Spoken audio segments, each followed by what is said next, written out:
ప్రకటన గ్రంథం 3వ అధ్యాయం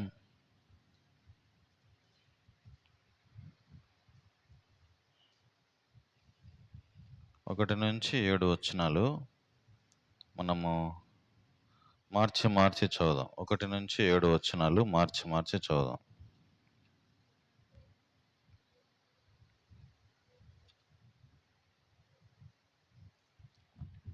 సార్దీస్లో ఉన్న సంఘపు దూతకు ఇలాగు వ్రాయము. 7 నక్షత్రములను ఈ దేవుడు 7 ఆత్మలను గలవాడు చెప్పు సంగతులేవనగా, నీ క్రియలను నేను ఎరుగుదును. ఏమనగా, జీవించుచున్న ఉన్న పేరు మాత్రం ఉన్నది గాని నీవు మృతుడవే.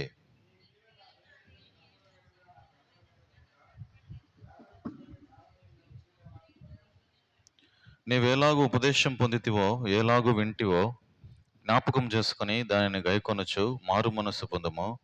నీవు జాగరూకుడవై ఉండని ఎడల నేను దొంగవలే వచ్చేదనో, ఏ గడియనో నీ మీదికి వచ్చేదనో నీకు తెలియనే తెలియదు. వారు అర్హులు గనుక తెల్లని వస్త్రము ధరించుకొని నాతో కూడా సంచరించదు. జయించువాడు అలాగున తెల్లని వస్త్రములు ధరించుకునను. జీవ గ్రంథములో నుండి అతని పేరు ఎంత మాత్రమునో తుడుపు పెట్టక నా తండ్రి ఎదుటనో ఆయన దూతల ఎదుటనో అతని పేరు ఒప్పుకొందును. ప్రభు సాన్నిధ్యం చిన్న ప్రార్థన చేస్తాం.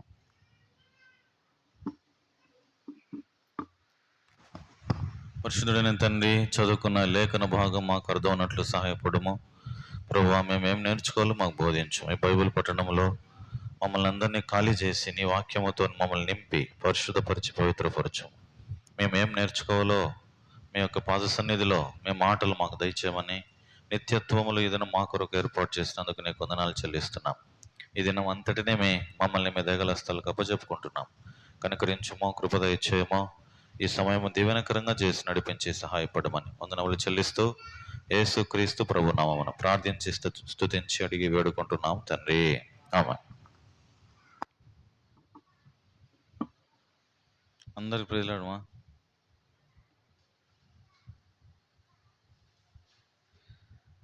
ప్రకటన గ్రంథం 3వ అధ్యాయం 2 అధ్యాయాలు మనం ఇదివరకు ధ్యానించాము. ఈ ప్రకటన గ్రంథంలో 3వ అధ్యాయంలో ఒక 3 సంఘాల గురించి రాయబడింది. ఒకటి సార్దీసు, ఒకటి ఫిలదెల్ఫియా, ఇంకొకటి లవోదోకియా.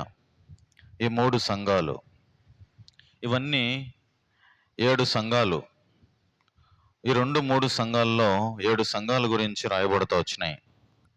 7 సంఘములు ఇవన్నీ ఎక్కడున్నాయంటే ఆసియా ప్రాంతంలో ఉన్నాయి. ఆసియా ఖండం. మన దేశానికి ఎన్ని ఖండాలు ఉన్నాయి? మన ప్రపంచంలో 7 ఖండాలు ఉన్నాయి. ఈ 7 ఖండాల్లో ఒక ఖండమైన ఈ ఆసియా ఖండంలోనే ఈ 7 సంఘాలు ఉన్నాయి.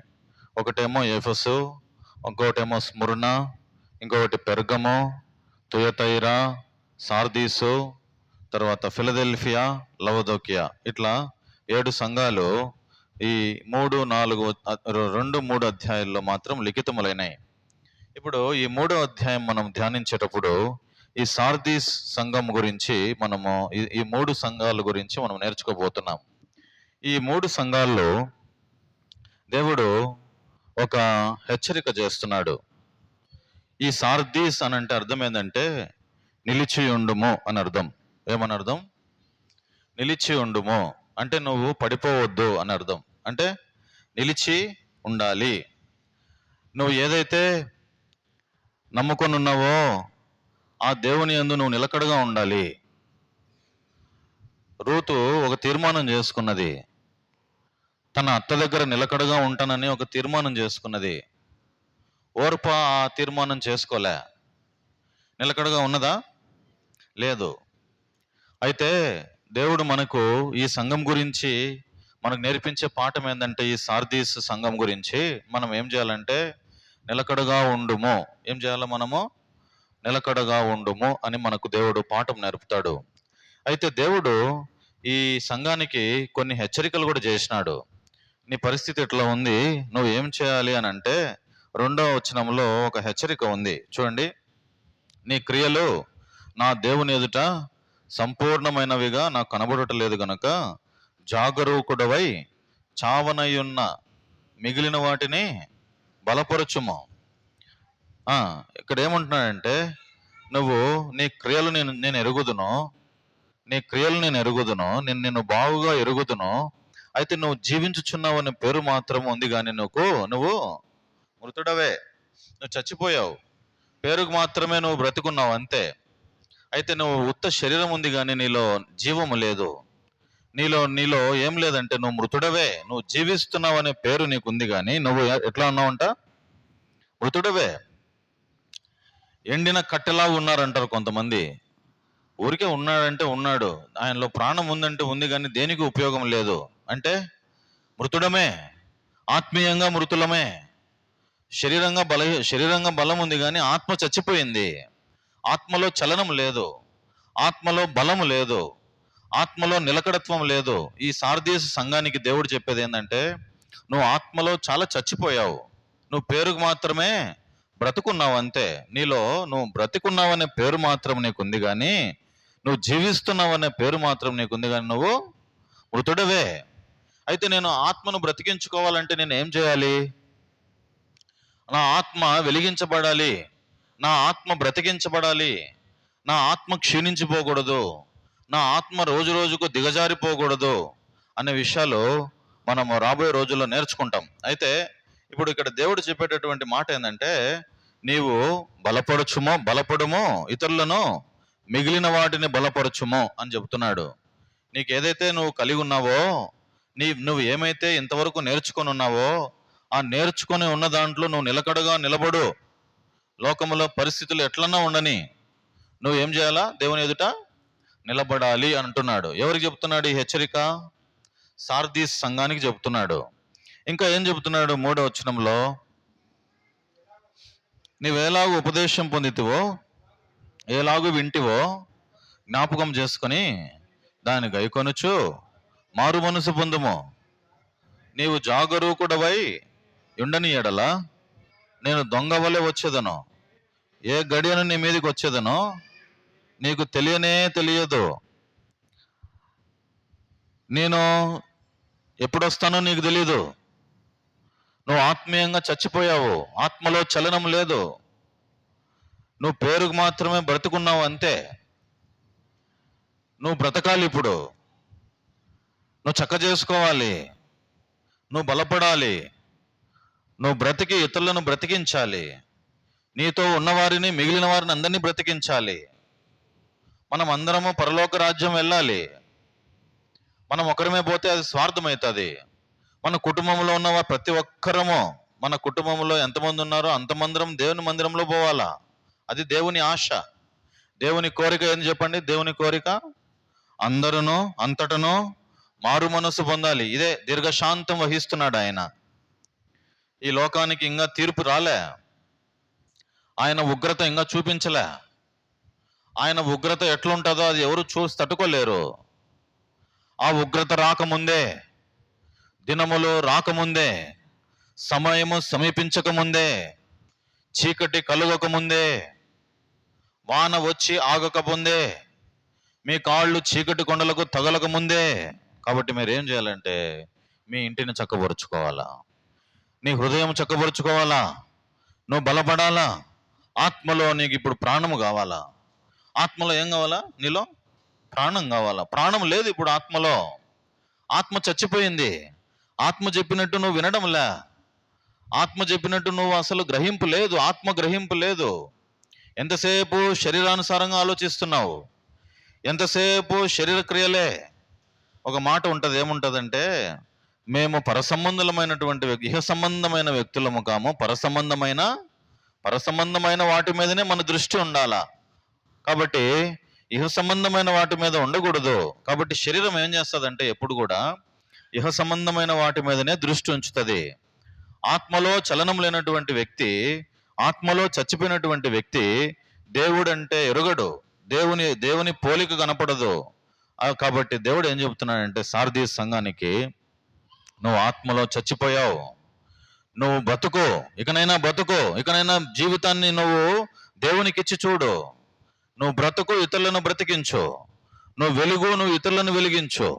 నువ్వు బలపడు, ఇతరులను బలపరచు. అది దేవుడు చెప్తున్నాడు. ఇంకా ఏమంటున్నాడంటే చూడండి 4వ వచనంలో ఆ, ఆ, ఆ, ఆ, ఆ, ఆ, ఆ. తెల్లని వస్త్రములు, తెల్లని వస్త్రములు పరిశుద్ధానికి సూచన. బైబిల్లో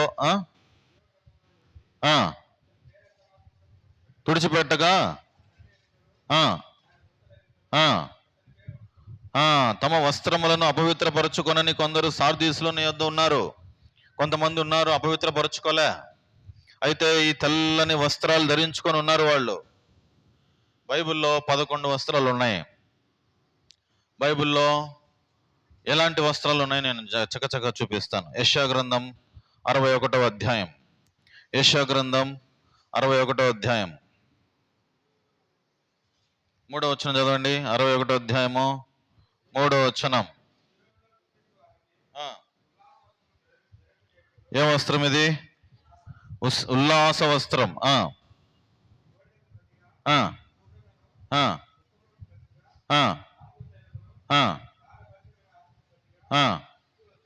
ఏం వస్త్రము? స్తుతి వస్త్రం. ఎన్ని వస్త్రాలు వచ్చినాయి? 2 వస్త్రాలు ఉన్నాయి. ఉల్లాస వస్త్రం, స్తుతి వస్త్రం. సియోనులో దుఃఖించు వారికి ఉల్లాస వస్త్రం. కాబట్టి ఇంకా ఏమని రాయబడిందంటే అక్కడ స్తుతి వస్త్రం అని రాయబడింది. 2 వస్త్రాలు ఉన్నాయి. ఇదే అధ్యాయంలో 10వ వచనంలో ఇంకా 2 వస్త్రాలు ఉన్నాయి. చూడండి.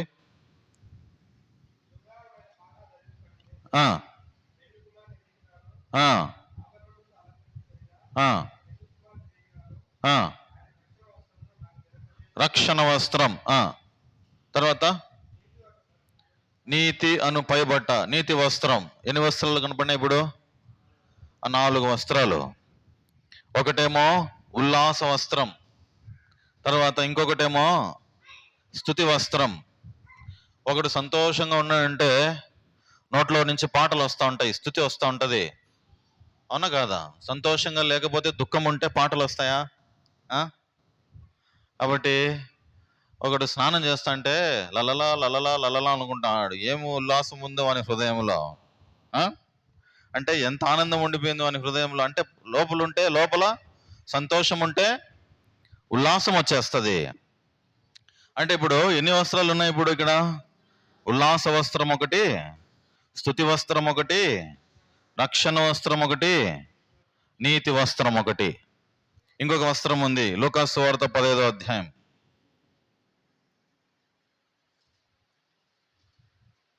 22వ వచనం. లూకాసు సువార్త 15వ అధ్యాయం 22వ వచనం.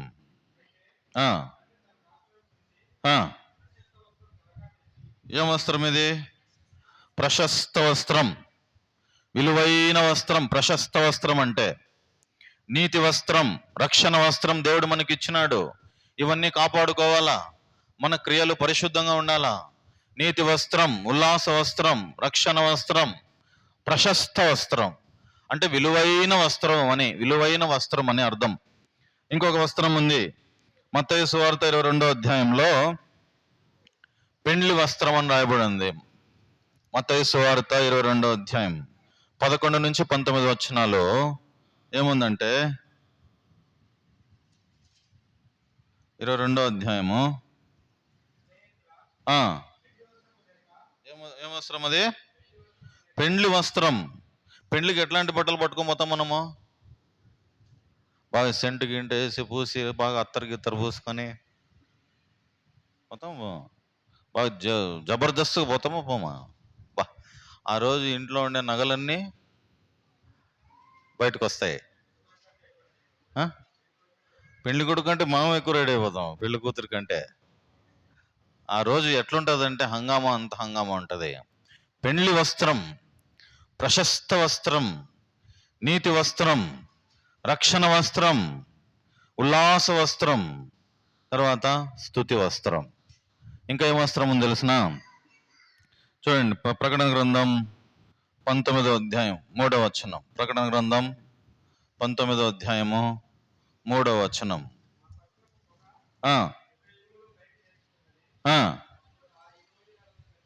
ఆ, ఆ, ఆ, ఆ. రక్తవర్ణ వస్త్రం అని లేదా?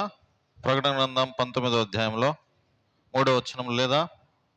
రక్తవర్ణ వస్త్రం అది ఉంటది, తర్వాత చూద్దాం.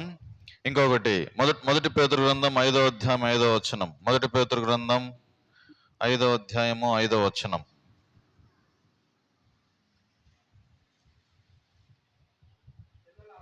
ఉమ్, ఉమ్. ఏం వస్త్రం ఇది? దీన మనస్సుని వస్త్రం, తగ్గింపు వస్త్రం. ఉండాయి కదా అని కొంతమంది చూపించుకుంటా ఉంటారు. నా బట్టలు చూడు, నా కథ చూడు, నా నగలు చూడు, నా వ్యవహారం చూడు, నా జడ చూడని. అట్ట కాదు.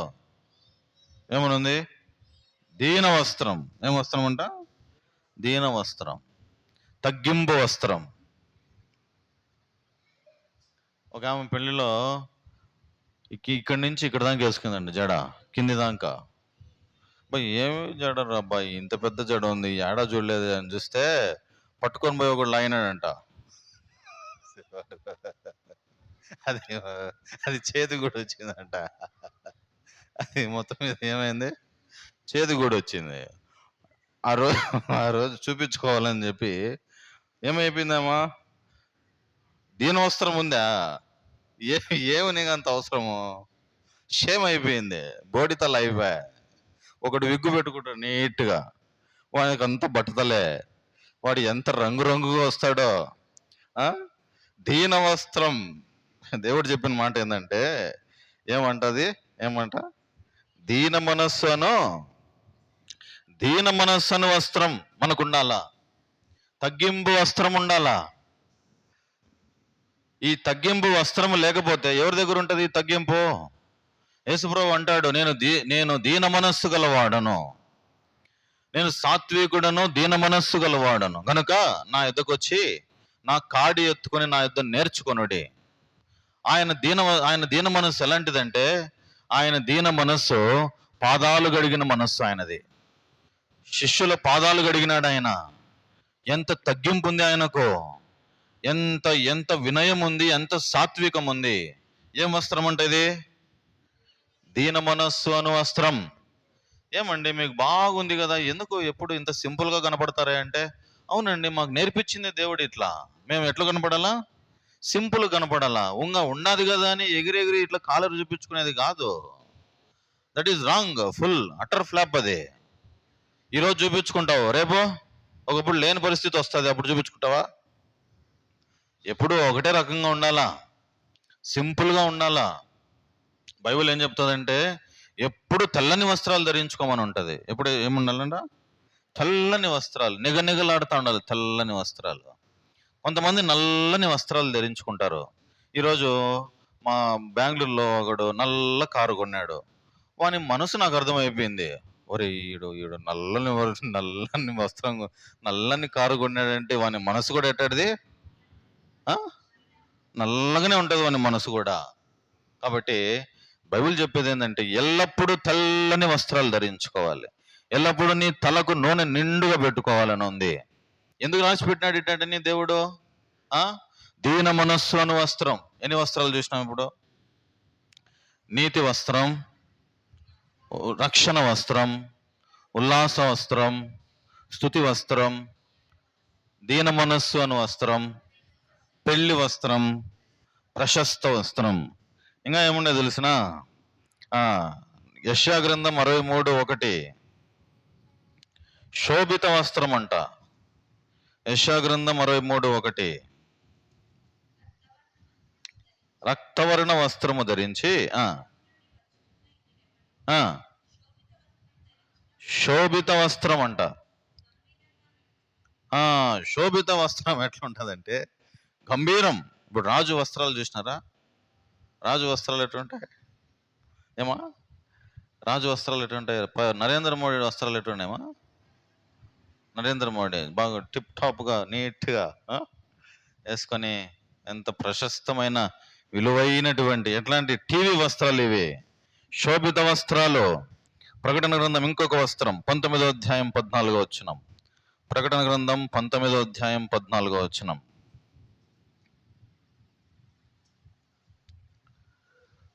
ప్రకటన గ్రంథం 19వ అధ్యాయం 14వ వచనం.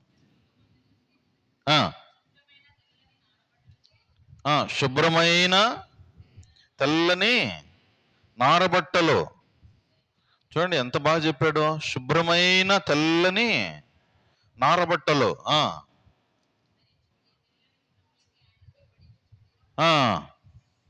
తెల్లని గుర్రము లెక్క ఆయన వెంబడించుచుండిరి. శుభ్రంగా ఉన్నారు వాళ్ళు, తెల్లని నారబట్టలు.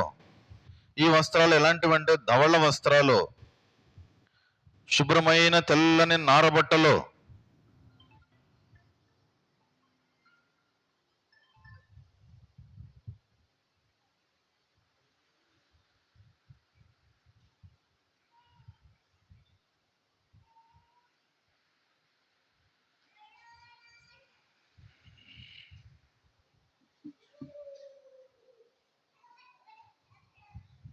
ధవళ వస్త్రం.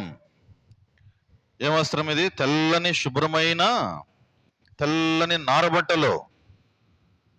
దేవుని మందిరంలో ఎట్లా కనపడాలంటే శుభ్రంగా కనపడాలా. మనము దేవుని ఎదుట మనము శుభ్రపరుచుకోవాలా. కొంతమంది ముస్లిమ్స్ వారం కూడా, కొంతమంది ఉండాలి, అందరూ కొంతమంది ఏం చేస్తారు, నీళ్లు ఉన్నా కూడా శుభ్రం చేసుకుంటారా? శుభ్రంగా ఉండాలా. దేవుడు చెప్తాడు, ఏం చెప్తాడు? దేవుడు చెప్పే మాట ఏంది? మనము క్లీన్గా ఉండాలా. క్లీన్. బైబిల్ చెప్తా, మన బక్సింగ్ అంకుల్ చెప్తాడు, ఏం చెప్తాడంటే ఒక విశ్వాసి శుభ్రంగా ఉన్నాడా లేదా అని ఎట్లా చెప్తాడంటే ఆయన వస్త్రధారణ చాలా, అంటే ఆయన ఇల్లు చాలా క్లీన్గా ఉంటుందంట. ఆయన పోయే సంఘము అంత క్లీన్గా ఉంటుందంట. ఆయన ఇల్లు అట్లే ఉంటుంది, ఆయన గృహము అట్లే ఉంటుంది, తర్వాత ఆయన హృదయము కూడా అంత శుభ్రంగా ఉంటుందంట. ఈ మూడు శుభ్రంగా ఉంటే పరలోకం మనదే అంట. ఎట్లా ఉండాలి మనము? ఎందుకు దేవుడు ఇటు రాసి పెట్టినాడు 14వ వచనంలో? తెల్లని శుభ్రమైన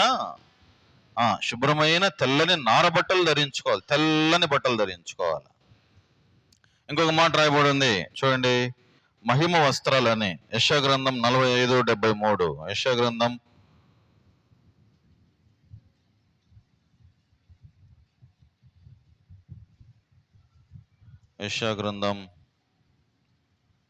45:23 చదవండి.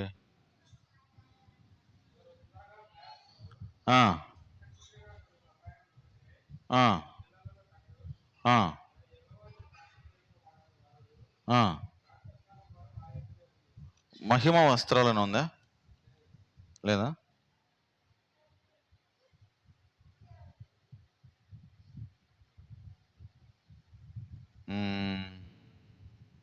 ఈ అధ్యాయం అంతా చదివితే ఆ మాట రాయబడి ఉంది. ఏ మాట? మహిమా వస్త్రం.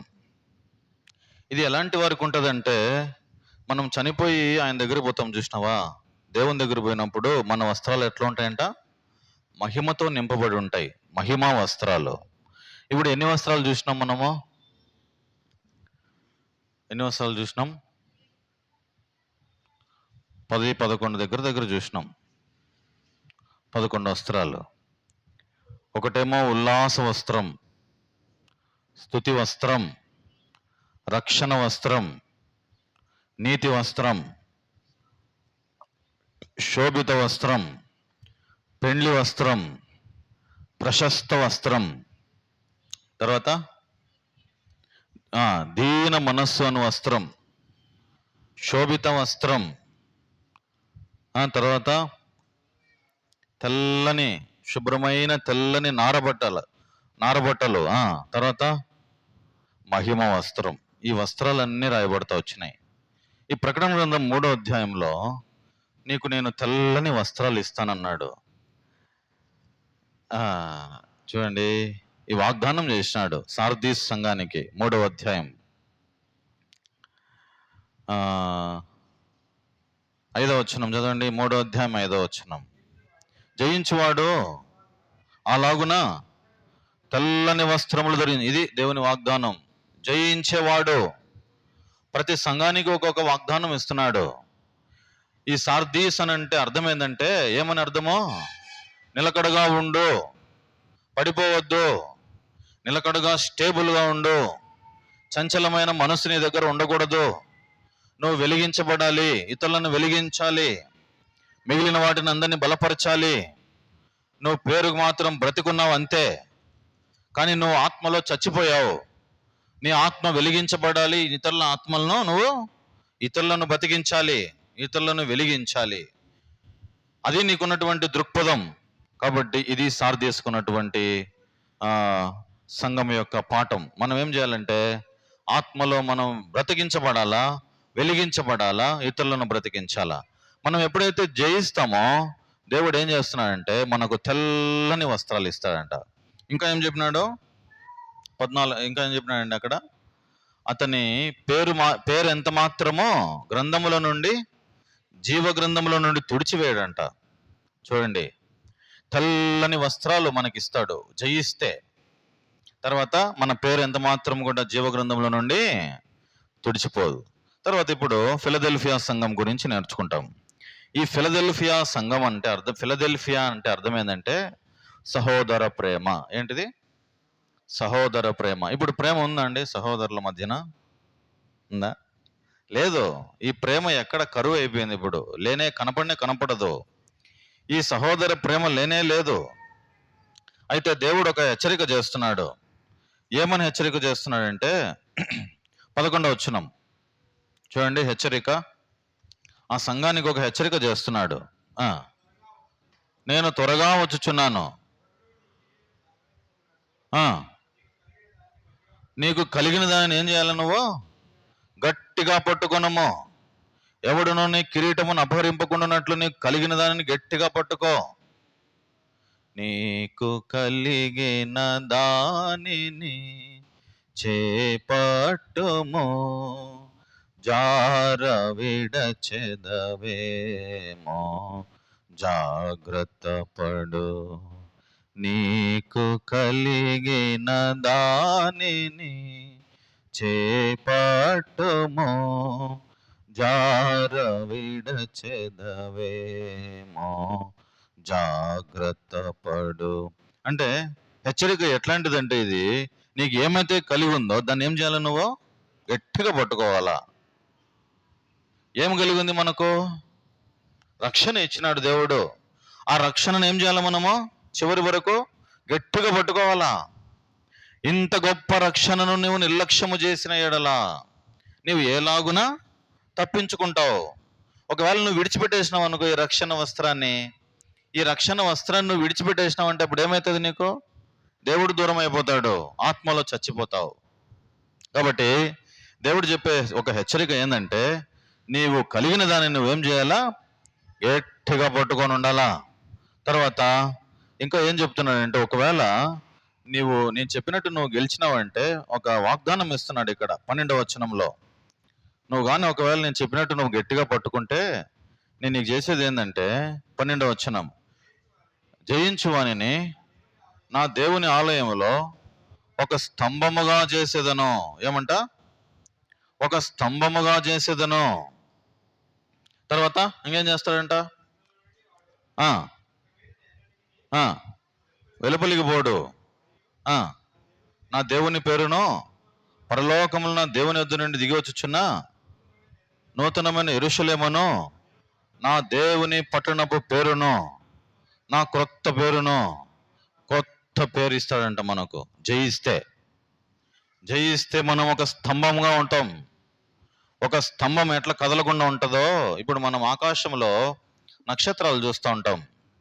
ఆకాశంలో కొన్ని నక్షత్రాలు కొన్ని అట్లనే ఉంటాయి, కొన్ని కదులుతాయా? ఎప్పుడు అవి వెలుగునిస్తూనే ఉంటాయి. మనం కూడా ఏముండాలా? ఎట్లుండాలా? జ్యోతుల వలె వెలుగుతూ ఉండాలా. నక్షత్రాలను పోలిన వారమై జ్యోతుల వలె వెలుగుతూ ఉండాలా. అదే దేవుడు కోరేది. అదే చెప్తున్నాడు హెచ్చరిక ఫిలదెల్ఫియాకు. నీకు కలిగిన దాన్ని నువ్వు గట్టిగా పట్టుకో. ఒకవేళ నువ్వు పట్టుకుంటే నీకు ఇచ్చే వాగ్దానం ఏంటంటే, నేను ఒక స్తంభముగా నేను చేస్తా. దేవుని ఆలయములో జయించు వారిని దేవుని ఆలయములో ఒక స్తంభముగా నేను చేస్తానన్నాడు. ఇది దేవుడిచ్చిన వాగ్దానం. ఇంకొక వాగ్దానం లవదొకయ సంఘానికి. చివరిగా ఈ సంఘం చూసి మనం ముగించేసుకుందాం. లవదొకయ అని అంటే అర్థం ఏంటంటే ఈ సామాన్య ప్రజల యొక్క అభిప్రాయాలు అని అర్థం.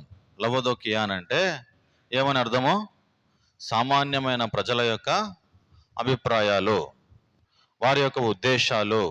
ఇప్పుడు ఒక బీదవాడు ఏదైనా ఒక మంచి ఆలోచన తీసుకొచ్చినాడు అనుకోండి, ఆ ఆలోచన మనము చెల్లుతుందా? బీదవాడు ఏదైనా ఒక మంచి ఆలోచన తీసుకొచ్చినాడు అనుకో, ఆ బీదవాని ఆలోచన పక్కన పెట్టేస్తారు. ఎందుకంటే వాడు ఈ లోకంలో పాపం దరిద్రుడు, కానీ వాని ఆలోచన మాత్రం గొప్పది. కానీ బీదవానికి కాలము లేదు భూమి మీద. ప్రసంగి గ్రంథంలో ఉన్నాయి ఆ మాటలన్నీ. బైబిల్ ఎప్పుడు ఉన్నవాడినే చూస్తుంది కానీ ఎప్పుడు కూడా పేదవాడిని పట్టించుకోదు. ఉండేవాడు ఇంకా ఇంకా పెరుగుతూనే పోతూ ఉంటాడు, కానీ లేనివాడు మాత్రం ఎప్పుడు అట్లనే అనగదొక్కబడతా ఉంటాడు. ఉన్నవానికి ఇంకా ఇయ్యబడుతుందంట. అయితే ఇక్కడ రాయబడిన మాట ఏంటంటే సామాన్య ప్రజల అభిప్రాయములు ఈ లవదొకియ సంఘములో ఉన్నాయి. అయితే ఇక్కడ దేవుడు చెప్పే మాట ఏంటంటే 15వ వచనం ఒక హెచ్చరిక చెబుతున్నాడు. ఏమని హెచ్చరిక అంటే, నీ క్రియలను నేను ఎరుగుదును, నీవు చల్లగానైనను వెచ్చగానైనను లేవు. నీవు చల్లగానైనను వెచ్చగానైనా ఉండిన మేలు, వెచ్చగానైనను చల్లగానైనను ఉండక నులివెచ్చగా ఉన్నావు గనుక నేను నిన్ను నా నోట నుండి ఉమ్మివేయను ఉద్దేశించుచున్నాను. ఏం చేస్తాడంట దేవుడు? ఉమ్మేస్తాడంట. ఉంటే ఇటైనా ఉండు, లేకపోతే అటైనా ఉండు. రెండింటి మీద కాలు వేసి నడవద్దు నువ్వు. కొంతమంది అవ్వ కావాలా, బువ్వ కావాలా, ఏం కావాలా? అది కావాలా, ఇది కావాలా? ఉంటే ఒకదాని మీదనే ఉండు. పరలోకం కావాలంటే భూలోకాన్ని విడిచిపెట్టేయాల్సిందే. ఇది కావాలా, అది కావాలంటే ఏదో ఒకటి కోరుకోను మనసులో. ఏదంటే అది దొరకదు. ఒకటి కావాలంటే ఒకటి వదులుకోవాలా, అవునా కాదా? ఇప్పుడు నువ్వు చదువుకోకుండానే నువ్వు పరీక్షల్లో పాస్ కావాలంటే ఎట్లా అవుతావు? ఏమవుతావా? సినిమాలు చూసి పాస్ అవ్వమంటే పాస్ అవుతావా బాబు? అవుతామా? కష్టపడిన తర్వాత మనకు ఫలితం దొరుకుతుంది, అంతే కదా? కష్టం లేకుండా ఫలితం దొరుకుతుందా? దొరకదు. నువ్వు ఉంటే ఇటైనా ఉండాలా, లేకపోతే అటైనా ఉండాలా. నువ్వు రెండింటి మీద నేను కాలు వేసి నడుస్తానంటే అది చాలా డేంజర్. అందుకని దేవుడు ఏమంటాడంటే, నిన్ను ఉమ్మేస్తా, జాగ్రత్త. ఉంటే ఇట్లైనా ఉండు, చల్లగా అయినా ఉండు, లేకపోతే అట్లయినా ఉండు. లోకంలో అయినా ఉండు, దేవునిలో అయినా ఉండు. వెలుగుగా ఉండు, లేకపోతే చీకటిగా ఉండు. దేవునిలో ఉండి నువ్వు తప్పు చేస్తా వచ్చినావు అనుకో, నీకు నష్టమే. నులివెచ్చని జీవితం. గోడ మీద పిల్లి ఏం చేస్తుంది? గోడ మీద పిల్లి సందర్భానుసారంగా ప్రవర్తిస్తుంది, అది అవునా కాదా? వీలైతే అటు దూకుతుంది, లేకపోతే ఇటు దూకుతుంది, అవునా కాదా? కాబట్టి నులివెచ్చని జీవితము దేవుడు ఉమ్మి వేస్తాడు. ఇంకేమంటాడంటే, ఈ ఈ సంఘానికి దేవుడిచ్చే ఒక వాగ్దానం ఏంటంటే 21వ వచనం.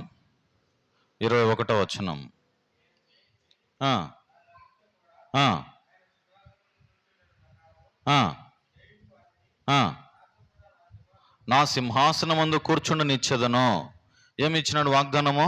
జయించిన వారిని నాతో కూడా సింహాసనం మీద నేను కూర్చుండనిస్తాను. నాతో కూడా నువ్వు వెళ్తావు, నాతో ఉంటావు, నా సింహాసనాన్ని నీకు ఇస్తానన్నాడు దేవుడు.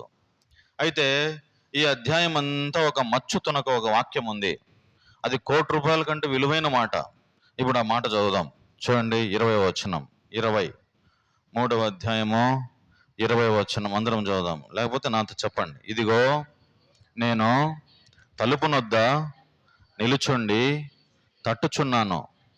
ఎవడైనను నా స్వరము విని తలుపు తీసిన ఎడల నేను అతని వద్దకు వచ్చి అతనితో నేనును నాతో కూడా అతడును భోజనము చేయుదము. దేవుడు మనతో ఉండాలని కోరుకుంటున్నాడు. ఎప్పుడు ఉండాలని కోరుకుంటున్నాడు? నువ్వు తలుపు తీస్తేనే, అంతే కదా, నువ్వు తలుపు తీస్తే నీ ఇంట్లోకి వస్తాడు, నీతో ఉంటాడు, నీతో కలిసి భోజనం చేస్తాడు. నువ్వు తలుపు తీయకపోతే నువ్వు బయటనే ఉండంటే, నువ్వు తలుపు తీయకుండానే బయటనే ఉంటాడు ఆయన. ఎన్ని రోజులు తలుపు తీయకుండా ఉంటావు నువ్వు? దేవునికి నీ హృదయంలో చోటు ఉందా? ఈరోజు ప్రశ్న. ఇక్కడికి వచ్చినావు, బాగానే ఉంది. ఈ రోజు నీ హృదయంలో దేవునికి చోటు ఉందా? ఒకవేళ దేవునికి చోటు లేకపోతే నువ్వు ఎన్ని రోజులు దేవుణ్ణి బయట పెడతావు? ఒకవేళ దేవుడు నీ హృదయంలో ఉంటే దేవునితో రోజు భోజనం చేస్తావు నువ్వు, మంచి రుచికరమైన భోజనం. నీవు నా మాట విని నా తలుపు నా నా నా నా చప్పుడు విని నువ్వు తలుపు తీస్తే, నా స్వరం విని నువ్వు తలుపు తీస్తే, నేను నీతో ఉంటా, నీతో నీ హృదయంలోకి వస్తా, నీ ఇంటిలోకి వస్తా, నీతో కలిసి నేను భోజనం చేస్తాను అంటున్నాడు. ఇప్పుడు దేవుడిని ఎంతమంది ఆహ్వానించారు ఇంటిలోకి? హృదయం అనే ఇంటిలోనికి ఎంతమంది ఆహ్వానించినారు? దేవుడు ఉన్నాడా? దయ్యం ఉందా హృదయంలో? దేవుడు అనేవాడు ఉంటే మన హృదయం ఎట్లా ఉంటుంది అంటే నిమ్మళంగా ఉంటుంది, ప్రశాంతంగా ఉంటుంది, కలవరం ఉండదు, నిబ్బరం ఉంటుంది. దేవుడు మన హృదయాన్ని పరిపాలిస్తాడు. హృదయములో నీతి న్యాయము పరిపాలిస్తుంది. ఎక్కడ దేవుడు ఉంటాడో అక్కడ నీతి న్యాయం ఉంటుంది. హృదయములో కల్మషం ఉండదు. హృదయములో మచ్చ, డాగు, ఎటువంటి నీచమైన కృత్యాలు ఏముండవు. దేవుడు మన హృదయంలో ఉంటే గుంట నక్కలన్నీ పారిపోతాయి, శత్రువుకు చోటు ఉండనే ఉండదు. కాబట్టి బిడ్డ, నా సహోదరుడా, సహోదరి, దేవుడు చెప్పే మాట, నా కుమారుడా, నీ హృదయాన్ని నాకు ఇవ్వు, నేను నీ హృదయంలోకి వచ్చి నివసించాలని కోరుకుంటున్నా. నా స్వరం విను, నా స్వరం విని తలుపుది, ఒకసారి నాకు చోటు ఇవ్వు, నా వాక్యానికి చోటు నీ హృదయంలో. నీ పాత అలవాట్లన్నీ విడిచిపెట్టేసేయి, నీ జీవితాన్ని మార్చుకో, రోత జీవితం, చీకటి జీవితం తీసివేసేయి. ఎప్పుడైతే నువ్వు ఇట్లా చేస్తావో నేను నీతో సదాకాలం ఉంటా, మన ఇద్దరం కలిసి భోజనం చేస్తాం, నేను నీతో అన్యోన్యంగా నీతో ఉంటాను, నేను ఎల్లప్పుడూ నీతోనే ఉంటాను. కాబట్టి ఆయన ఇంకొక మాట ఏం చెప్తాడంటే, ఈ అధ్యాయంలో ఈ సంఘానికి ఇంకొక మాట చెప్పాడు. 19వ వచనంలో ఇంకొక మాట కూడా చెప్పాడు. ఏమని చూడండి, 18, 19 చదవండి, ఈ 2 వచనాలు చదవండి. నీవు ధనవృద్ధి చేసుకున్నట్లు అగ్నిలో పుటం వేయబడిన బంగారమును నీ దిశముల సిగ్గు కనపడుకున్నట్లు ధరించుకున్నటకు తెల్లని వస్త్రములను నీకు దృష్టి కలుగునట్లు నీ కన్నులకు కాటుకను నా యొద్ద కొనుమని నీకు బుద్ధి చెప్పుచున్నాను. ఈ కాటుక ఇప్పుడు దినాల్లో లేవు. ఇది కాటుక పాత దినాల్లో పెట్టుకుంటున్నారు. ఈ కాటుక ఇప్పుడు పెట్టుకుంటారా? కాటుక ఇప్పుడంతా స్టైలిష్ పెట్టుకుంటారు, కానీ అంత స్టైలిష్ కాటుకలు. మామూలు కాటుకలు ఎట్లుంటాయంటే భూమిలో వేరు ఆ వేరును మంట చేసి దాన్ని పూసుకుంటారు అనమాట. అప్పుడు తేటైన దృష్టి కనబడుతుందంట. ఒకటేదో మూలుగా ఉందంట భూమిలో, ఒక వేరు. ఆ వేరు తీసి దాన్ని మంట పెట్టి దానికి వచ్చిన మసి పూసుకున్నామనుకో, కంటికి కన్ను తేట కనబడుతుందంట. అంటే భూమిలో నీళ్లు ఏడు కూడా ఉన్నాయనేది కనబడతాయంట. అంత ఉన్నాయంట లోపల భూమిలో. దేవుడు అట్లాంటి సృష్టించినాడు, తెలియదు, మనం చూడలే. అయితే దేవుడు ఇక్కడ కాటుకకు విలువ ఉంది. నీకు దృష్టి కలుగునట్లు నీ కన్నులకు ఏం చేయాలా? నీ కన్నులకు కాటుకను నా యొద్ద కొనుమని నీకు బుద్ధి చెప్పుచున్నాను. ఈ 19వ వచనం విలువైంది. చూడండి ఇక్కడ, నేను ప్రేమించు వారిని అందరినీ గద్దించి శిక్షించుచున్నాను. దేవుడు మనల్ని ప్రేమించి ఏం చేస్తాడంట? ఇప్పుడు శిక్షిస్తాడంట. ఎందుకు వచ్చింది నాకు ఈ శిక్ష అని అంటే, దేవుడు నిన్ను ప్రేమిస్తున్నాడు. గుర్తుపెట్టుకో, God is loving, so that the God is giving punishment as well. అంటే దేవుడు నీకు శిక్షిస్తున్నాడు, దేవుడు నిన్ను పరీక్షిస్తున్నాడు. అబ్రహామును పరీక్షించినాడు. అబ్రహాముకు ఏకైక కుమారుడు ఇస్సాకు పుట్టినాడు. ఇస్సాకును ఎక్కువగా ప్రేమిస్తాడా లేకుంటే దేవుడిని ఎక్కువగా ప్రేమిస్తాడని ఒక పరీక్ష పెట్టినాడు. ఆ వయసులో నువ్వు ఎక్కువగా ప్రేమించిన బిడ్డను తీసుకొచ్చి నాకు అర్పణగా బలి ఇచ్చేసే అని అన్నాడు అబ్రహామును. అబ్రహాం ఏం చేసినాడంటే, ప్రభా నీకంటే నాకు ఎక్కువ ఏది లేదని చెప్పి ఆ బిడ్డను కూడా చంపడానికి కత్తి ఎత్తినాడు. దేవుడు పెట్టిన పరీక్షలు నెగ్గినాడా లేదా? అందుకనే విశ్వాసులకు తండ్రిగా మార్చబడినాడు. ఇప్పుడు దేవుడు ఏదైనా మనకు ఒక చిన్న పరీక్ష పెడితే ఆ పరీక్షలో మనం ఓడిపోతున్నామా లేకపోతే నిలుస్తున్నామా? మనం దేవుణ్ణి మనం తిడుతున్నామా? లేకపోతే ఏం ప్రభువా నాకెందుకు ఈ శిక్ష? నాకే ఎందుకు పెట్టినావు ప్రభువా ఈ పరీక్ష? నాకే ఎందుకు పెట్టినావు ప్రభువా? ఎవరికి లేదు ఈ శిక్ష, నాకే ఎందుకు పెట్టినావని దేవుడిని ఏమన్నా అంటున్నావా? గుర్తుపెట్టుకో, దేవుడు నిన్ను ప్రేమిస్తున్నాడు కాబట్టి ఏం చేస్తాడంట? శిక్షిస్తాడు. సామెతల గ్రంథంలో 3వ అధ్యాయంలో ఈ మాట రాయబడి ఉంది. ఇంకా బాగుంది చూడండి. సామెతల గ్రంథం